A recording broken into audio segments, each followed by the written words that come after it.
صاحبہ جی.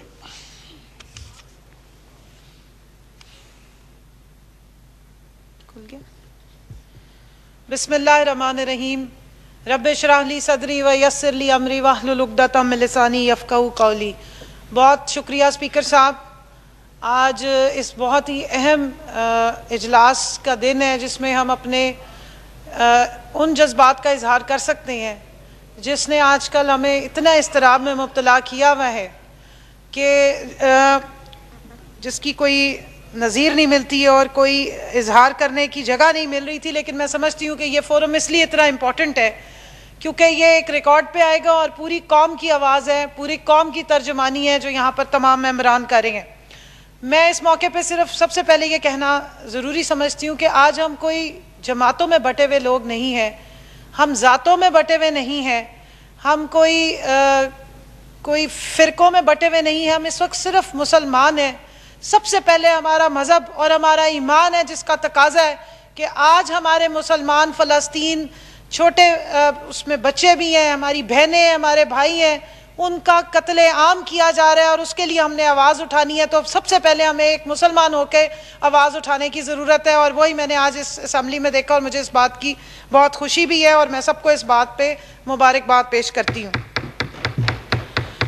اصل مسئلہ ہی مسلمان ہونے سے شروع ہو رہا ہے.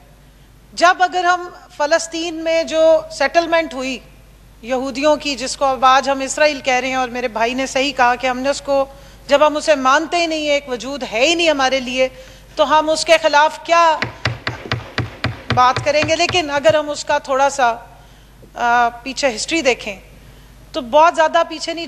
دوسری جنگ عظیم اور ہٹلر کا بڑا ذکر ہوتا ہے اور یورپ کو بہت تکلیف ہوتی ہے جب ہم ہولوکاسٹ کی بات کرتے ہیں, اور جب ہم ہٹلر کی بات کرتے ہیں اور یہودیوں کے قتل عام کی بات کرتے ہیں. تو میں کچھ دن پہلے ایک سپیچ دیکھ رہی تھی تو اس میں انہوں نے, جو سامنے بچی کھڑی ہو کے رو رہی تھی, تو ان کو کہنے والوں نے کہا کہ آپ یہ مگرمچھ کے آنسو نہ بہائیں اور فلسطین کی بھی اسی طرح بات کریں. میں سمجھتی ہوں اس سوشل میڈیا کے دور میں, جیسے سائرہ نے کہا, آج کل کوئی چیز چھپی ہوئی نہیں ہے. ہم نے ہولوکاسٹ کو بچپن میں پڑھا.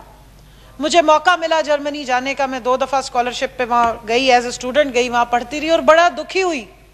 میں وہاں کے میوزیمز میں گئی, میں بہت تکلیف کا شکار ہوئی کہ اس طرح بھی انسانیت کا قتل عام ہوتا ہے. آج میں نے دیکھا جو چیزیں ہم نے صرف پڑھی تھیں یا تصویروں میں دیکھی تھی, وہ مناظر آج ہمیں ہمارے مسلمان بہن بھائیوں کی طرف سے نظر آ رہے ہیں. فلسطین میں ہولوکاسٹ کی ری انیکٹمنٹ جاری ہے اور ہم یہاں قراردادیں منظور کر رہے ہیں. اور مجھے پھر, میں ہٹلر کی کوئی سپورٹر نہیں ہوں, یا اس کو میرے حساب سے میں نے اس کی پوری جو ہسٹری پڑھی تو میں اس کو بہت برا اور ایک بہت ظالم انسان سمجھتی رہی.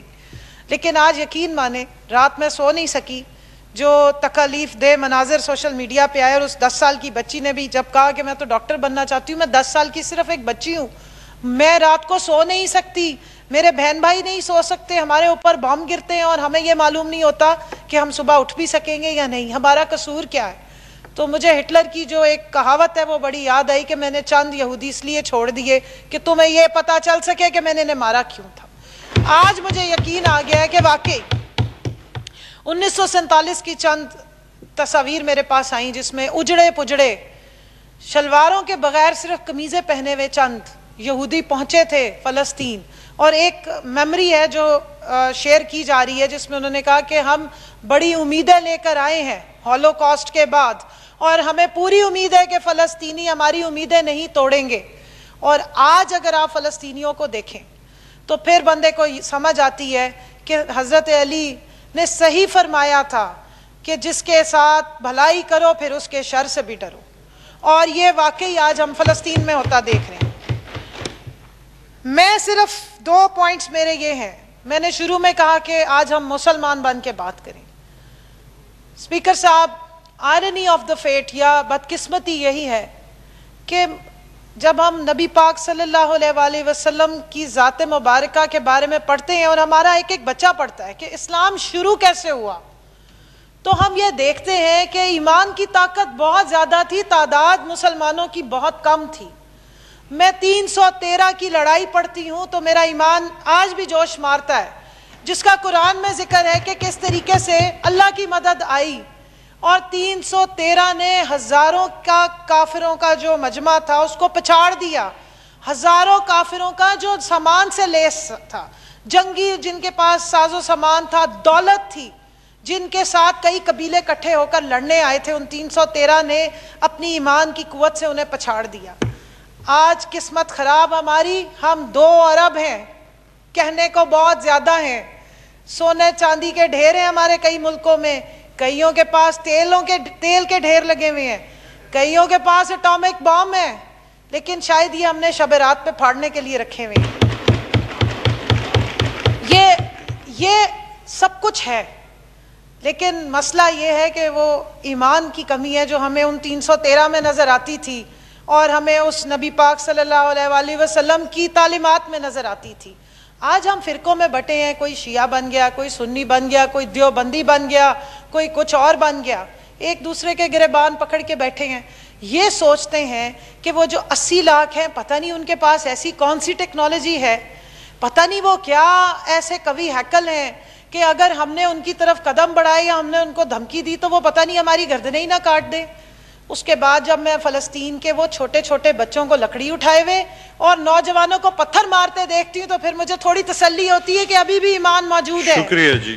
اسپیکر صاحب 2 منٹ دے دیں، ہم اتنی دیر اسی لیے بیٹھے ہیں کہ اپنی کوئی بات کر سکیں، خالی کرسیوں کو اگر آوازیں گراں لگ رہی ہیں تو معذرت خواہ، لیکن پلیز تھوڑا موقع دیجیے گا۔ یہ خودکار نظام جو آئرن ڈوم کی بڑی بڑی ہم نے باتیں سنی کہ اسرائیل کے پاس بڑی ٹیکنالوجی ہے، چند راکٹ فائر کیے، آج پوری دنیا جو مغرب ان کو سپورٹ کرتی ہے وہ شور مچا رہے ہیں کہ اوہ بڑا تباہی ہو گئی۔ یہ وہ خود تسلیم کر رہے ہیں اپنی ناکامی کو کہ ہمارے پاس اتنی بڑی ٹیکنالوجی نہیں ہے، تم کس بات سے گھبرا رہے ہو۔ مسئلہ یہ ہے کہ آج ہمیں مسلمان بننے کی ضرورت ہے۔ ہمارے وہ لوگ جو صرف اکانومی کو، اکنامک انٹرسٹ کو، پیسے کو، آگے کیا ہوگا بعد میں کیا ہوگا کو ذہن میں رکھ کے آج صرف احتجاج کرنے سے بھی ڈر رہے ہیں، یہ ان کے لیے پیغام ہے کہ دیکھو ان نہتوں کو جن کے گھروں میں روز مائیں بیٹیوں کو ذبح کیا جا رہا ہے، دیکھو ان کے 1.5 سال کے بچوں کو، نومولود بچوں کو اٹھا کے باپ ان کے لاشیں لے کے جا رہے ہیں، لیکن جس وقت ان کے اوپر لڑائی امپوز کی جاتی ہے تو وہ پتھر اٹھا کے مارتے ہیں۔ آج 21ویں صدی میں اگر فلسطینی بھائی ہمارے پتھروں سے لڑ رہے ہیں تو پھر ہمیں پتہ نہیں کہاں جا کے ڈوب مرنا چاہیے، شرم کا مقام ہے ہمارے لیے۔ ہم خود نہیں جا سکتے تو انہیں ٹیکنالوجی دے دیں، کم از کم ہم ان کی اتنی مدد تو کر سکتے ہیں۔ 58 ملک ہیں، ہم مسلمانوں کے 58 ملک ہیں، اور میں سوچ رہی تھی وہ جو 42 ملکوں نے مل کے ایک فوج بنائی ہے، ماشاءاللہ زبردست طریقے سے وہ بیٹھ کے اسرائیل کو صرف بددعائیں دے رہی ہے اور کچھ نہیں کر رہی ہے۔ اللہ تعالیٰ کا حکم ہے، اور یہ علامہ اقبال کا شکوہ جواب شکوہ سے ایک آتا ہے شعر کہ ہم تو مائل با کرم ہے مگر تم کیا ہو، ہاتھ پر ہاتھ دھرے منتظر فردا ہو، اور اللہ نے آج تک اس قوم کی حالت نہیں بدلی، نہ ہو آپ جس کو اپنی حالت بدلنے کا پاس۔ ہم مسلم امہ کب کہلائیں گے؟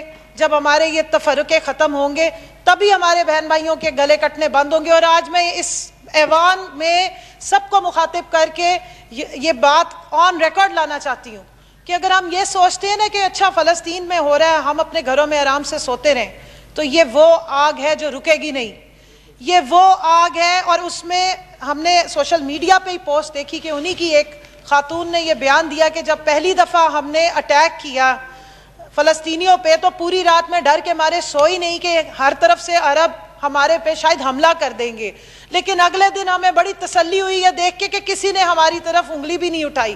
تو حوصلے تو ہم نے ان کے بلند کیے، اور آج بھی اگر ہم نے آواز نہیں اٹھائی، آج بھی اگر ہم نے کوئی پریکٹیکل قدم نہیں اٹھایا، آج بھی 58 ملک لسی پی کے سوئے رہے اور اکنامک انٹرسٹ دیکھتے رہے، تو اگلے فلسطین اور اگلے کشمیر انہی ملکوں میں ہوگے جنہیں آج ہم نیشن سٹیٹ کہتے ہیں، جنہیں 1947 کے بعد ہم تو ایک ایک ٹکڑا لے کے بیٹھ گئے، لیکن وہ یورپین یونین جہاں سے یہ دوسری جنگ عظیم شروع ہوئی تھی، آج انہوں نے EU میں وہ اکٹھے ہو گئے ہیں، جن کی طرف سے یہ ساری جنگ سٹارٹ ہوئی تھی، جہاں سے نیشن سٹیٹس کی تھیوری آئی تھی، آج آپ دیکھ لیں وہ تو اکٹھے ایک امت کی طرح اکٹھے ہو گئے ہیں، جو بھی ان کا تھا ایک سٹرکچر، اور اکٹھے ہو کے جواب دیتے ہیں۔ ہمارا کیا ہے؟ ہم 58 ہو کے بھی الگ الگ ہیں۔ تو اس فورم سے میری آواز یہ جاتی ہے کہ ہمیں ہر ایک کو اپنی جگہ پہ تفرقے ختم کرنے کی کوشش کرنی چاہیے. یہ حملہ فلسطین پہ نہیں، یہ حملہ اسلام پہ ہے، یہ حملہ مسلمانوں پہ ہے، یہ ہماری بقا پہ ہے. اگر قبلہ اول پہ حملہ ہوا ہے تو یقین مان لیں ہمارے سب کے ایمان کا اس وقت ٹیسٹ ہے، اور اگر ہم جواب نہیں دیں گے تو ہم آگے ہی عذاب کا شکار ہیں. اس سے زیادہ بھی بڑا عذاب آ سکتا ہے. یہ سب سے بڑا کرونا آپ کے سامنے ہے. اللہ میاں اسی طرح اپنی نشانیاں دکھاتے ہیں. اگر ہم اپنے اکنامک انٹرسٹ سے آگے بڑھ کے اور اللہ کے نبی کو اس وقت فالو نہیں کریں گے، اور وہ 313 کی مثال ہمارے سامنے موجود ہے، اس کے پیچھے اگر آج ہم نہیں چلیں گے تو پھر ہم سب کا ہی اللہ حافظ ہے. پھر ہمیں سب کو بیٹھ کے انتظار کرنا چاہیے کہ کس دن ہمارے پہ راکٹ برسیں گے اور کس دن ہم پھر پتھر ڈھونڈتے پھریں گے، اور شاید ہمارے لیے پھر پتھر بھی اویلیبل نہ ہو. بہت بہت شکریہ.